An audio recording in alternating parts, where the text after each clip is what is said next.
सबै कुरा म्यानेज भइराखेको छ। यसको मतलब म के देख्छु भन्दाखेरि हामीमा इमान्दारिता हुनुपर्छ। व्यवस्थापनको पाटोमा हामीले कुनै कन्जुसाइ गर्नुहुन्न। गभर्मेन्टले फन्डिङ गरेकै पैसाहरूलाई पनि तपाईँ हामी सबैजना मिलेर राम्रोसँग हामीले व्यवस्थापन गर्ने हो भने यो सफलताको ठाउँमा तपाईँ हामी जो पनि पुग्न सकिन्छ। तर हामीमा चुस्त दुरुस्तता चाहिन्छ। र यसमा पनि अझ के हो भन्नुहुन्छ भने म्यानेजमेन्ट कमिटी बन्ने कुरामा अरू जिल्लामा अरू सामुदायिक विद्यालयहरूमा धेरै झगडा हुन्छ, राजनीतिक कुरा हुन्छ, राजनीतिक इस्युहरू निस्किन्छ। दहुमावि मात्रै देशभरिको एउटा स्कुल होला जहाँ चाहिँ म्यानेजमेन्ट कमिटीको टिम गठन गर्नु पर्यो भने मैले सिफारिस गरिदिनुपर्छ। अब सरम्यामहरूलाई मैले भन्नुपर्छ यो कुरा चाहिँ अध्यक्ष फल्नालाई बनाउँदा हुन्छ ल बन्नुहोस् न भनेर उहाँहरूलाई जबरजस्ती गरेर पकाएर म्यानेजमेन्ट कमिटीमा ल्याउनु पर्ने हुन्छ। त्यही स्थिति छ। यसको मतलब राजनीतिक आस्थाको हिसाबले जति पनि राजनीतिक आस्था बोकेर बसेको सरम्यामहरू यहाँ हुनुहुन्छ, रामेछापको साँच्चीकै भन्ने हो भने राजनीतिक यो निर्णय गर्ने थलो पनि भन्छ यो सुनावती गाउँपालिकालाई। सबै दलको नेताले दहुमाविलाई र विशेष गरेर म आफैलाई पनि यति धेरै माया गर्नुहुन्छ। यसको मतलब कोही पनि राजनीतिक हिसाबले दहुमाविसँग फ्रस्ट्रेसन भएको, दहुमाविसँग चाहिँ रिसाएको, मन दुखेको कोही पनि हुनुहुन्न। यसको मतलब हामी यो भित्र यो प्रिमिसेसभित्र चाहिँ जागिरको लागि जो आउनुहुन्छ, सेवाको लागि जो आउनुहुन्छ, राजनीतिक हिसाबले सरले अघि नै भन्नुभएको छ टिचर पोस्टिङ हायर गर्ने कुराहरूमा नै चाहिँ हाम्रो एकदमै फियर छ। यसको मतलब विद्यार्थीलाई जसले सोसल अडिटको सट्टामा एकाडेमिक अडिटको कुरा पनि आयो अघि। यसको मतलब विद्यार्थीले फल्ना टिचर बेस्ट टिचर हो भन्ने हुँदाखेरि 1, 2, 3, 4 भनेर ऱ्याङ्किङै गर्नु नपर्ने खालको चाहिँ टिचरहरू, त्यस्तो टिचरहरूलाई मात्रै हामीले चाहिँ खास गरेर त्यो पनि अनलाइन चाहिँ डेमो सहित सर्ट लिस्टिङ गरेर भनेर सरले भन्नुभएको छ। हाम्रो अलिक यो टिचर पोस्टिङको कुराहरू पनि एकदमै फेयर छ। र त्यसो हुँदाखेरि खास हामीले 2-3टा प्रायोरिटी।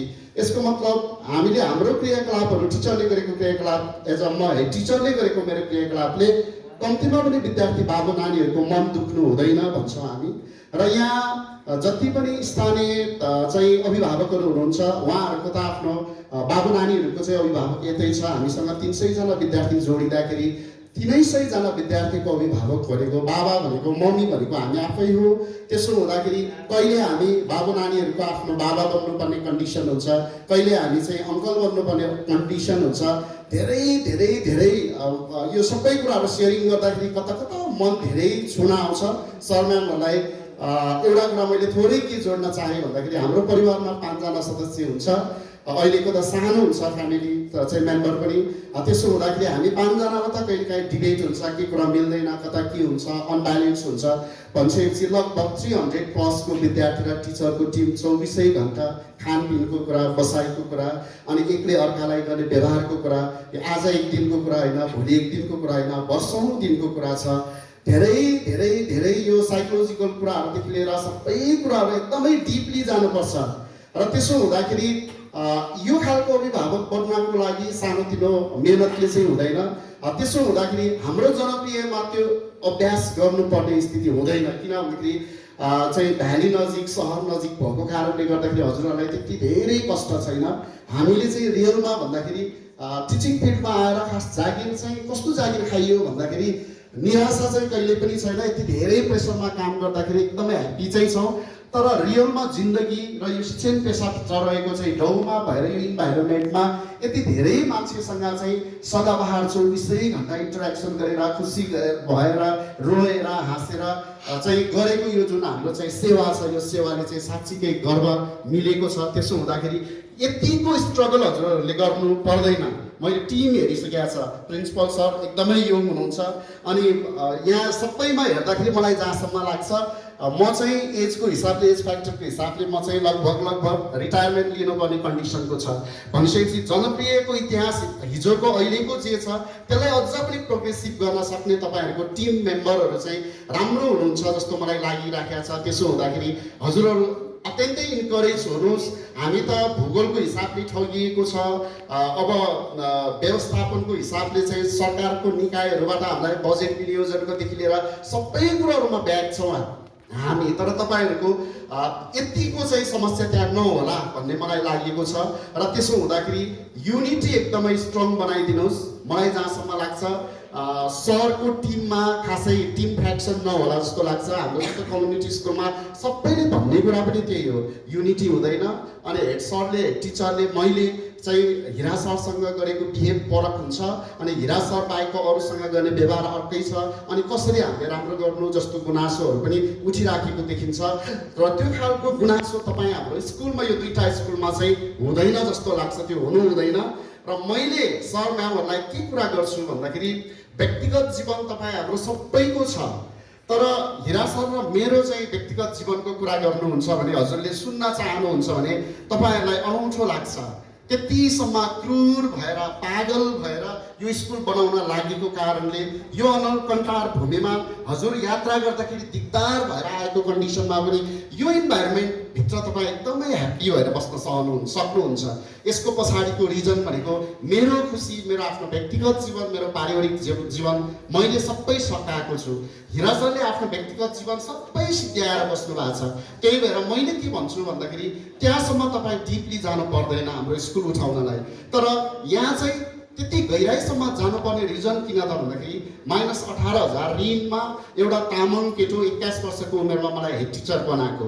18,000 ऋण भएर यो फटाले स्कुल बनाउँदैन, यो केटोले केही पनि गर्दैन। मलाई पढाउने गुरुहरू हुनुहुन्थ्यो यहाँ पनि, अनि सबैको मभन्दा सिनियर सबैले मलाई हेड टिचर बन्नलाई हेडमास्टर बनाएकै थिएन। हेडमास्टर बनाइदियो, यसले के गर्छ त भन्दाखेरि यसो 2-4 महिना यसले अब चलाएको जस्तो गर्छ, स्कुल त सिद्धिन्छ भन्ने तरिकाले मलाई जिम्मा लाग्यो। त्यसमा मलाई के थियो भन्नुहुन्छ भने अब यति इन्करेज हुनुको पछाडिको पनि रिजन त मान्छेसँग हुन्छ। मेरो हजुरबुवाले आफ्नो जिन्दगी सबै यहाँको कार्यालय सहयोगीमा बिताउनु भयो।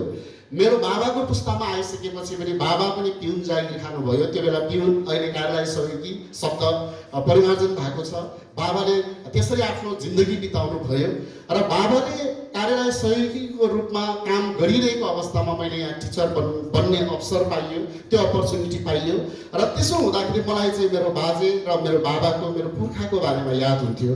मेरो बाबाले कहिल्यै पनि कुर्सीमा बस्ने अवसर पाएन, मेरो हजुरबुवाले कहिल्यै पनि अफिसको कुर्सीमा बस्ने अवसर पाएन। र तर मैले त हेड टिचर भएर बस्न पाइयो भनेपछि मैले त्यो कुर्सीमा म बस्छु भन्दा मैले यो स्कुलको वासरुम सफा गर्नुपर्छ, यो स्कुलको ग्राउन्ड मैले सफा गर्नुपर्छ, यो स्कुलको क्लासरुम मैले नै सफा गर्नुपर्छ भन्ने मलाई त्यो भावना जाग्यो। र सबैले यो केटोले स्कुल सिद्ध्याउँछ भनेर जिम्मा लाउँदाखेरि पनि मैले कार्यालय सहयोगीकै भूमिका आजसम्म पनि निर्वाह गरिराखेको छु। हजुरले युनिफर्ममा लगभग हिरा सर म कहिल्यै पनि यो स्कुलमा पाउन सक्नुहुन्न। किन भन्नुहुन्छ भने 11-12वटा बुङ्गुर छ बुङ्गुर फार्ममा। त्यो बुङ्गुर फार्ममा गएर बुङ्गुरलाई दाना हाल्न म आफै जानुपर्छ र म नहुँदाखेरि नैतिक मोरल प्रेसर हिरा सरलाई पर्छ। किन भन्नुहुन्छ भने मैले फोन गर्छु, हिरा सर बुङ्गुरको दाना के भयो होला भनेपछि हिरा सरले के भन्नुहुन्छ तपाईँ भन्नुहोस् त। उहाँले अब जानुपर्छ, त्यसो भए टाई लाएर स्कुलको युनिफर्म लाएर बुङ्गुर फार्म जान सक्नुहुन्न उहाँले पनि। र मोरल्ली प्रेसर पर्ने कुराहरू रहेछ। यसको मतलब हाम्रो जस्तो लेभलमा कसैले अर्डर दिएर, यसको मतलब एउटा हेड टिचर चाहिँ खास गरेर चाहिँ रोल मोडलको रूपमा, लिडरसिपको रूपमा हामीले काम गर्यो भने तपाईँ हामी सबैजना त्यही अनुसार एउटा संस्थालाई राम्रो बनाउने कुरामा हाम्रो टिमवर्कमा राम्रो हुन्छ। अनि त्यसपछि मैले आफ्नो जीवनमा सर म्यामहरूलाई अब मैले यो मेरो कुरा चाहिँ यसरी सेयरिङ गर्ने चान्सेस पनि अरू बेला नहोला, त्यही भएर मैले जोडिएको 2-3वटा कुरा चाहिँ व्यक्तिगत जीवनलाई पनि मैले यति चाहिँ अप्ठ्यारो पारेको छु। मैले जोड्न पनि चाहे धेरै टाइम लिँदिनँ। खास मेरो सन्तानमा, आफ्नो परिवारमा मेरो बुढा र बुढी हजुरले देख्नु भयो होला, आज हजुरले मेसमा बस्नु भएको छ। पक्कै पनि खाना पकाएर खुवाउने मेरो आफ्नै मिसेस यहीँ हो होस्टलमा। त्यसपछि चाहिँ हजुरहरूले पाहुना पातले खाना खानुहुन्छ, जुठो भात सफा गर्ने भनेको मेरो आफ्नो परिवारले नै गर्छ। एउटा स्कुलको यति राम्रो स्कुलको हेडमास्टरको बुढीले विशेषले त कुनै न कुनै ठाउँमा अपर्च्युनिटी पाउनु पर्थ्यो होला, काहीँ न काहीँ उनले चाहिँ आफ्नै छुट्टै खालको जीवन बिताउनु पर्थ्यो होला। मैले त्यो अहिलेसम्म जानेन। सर म्यामहरूलाई मैले त्यो पनि भन्न चाहेँ। मेरो आफ्नो नानी अहिले MBBS डक्टर सकेर बसेको सकाइसकेको छ। नानीको धुलीखेल हस्पिटलमा खुट्टाको अपरेसन गरेर 49 दिनसम्म छोरी हस्पिटलमा बस्दा रिकभरी नभएर दिनकै दिन बाबा भनेर मलाई फोन गर्थ्यो, एकचोटि हेर्न आउनु न तपाईँले भनेर भन्थ्यो, रुन्थ्यो। तर म त्यस्तो बाबा बन्यो मेरो छोरीको त्यो कन्डिसनमा।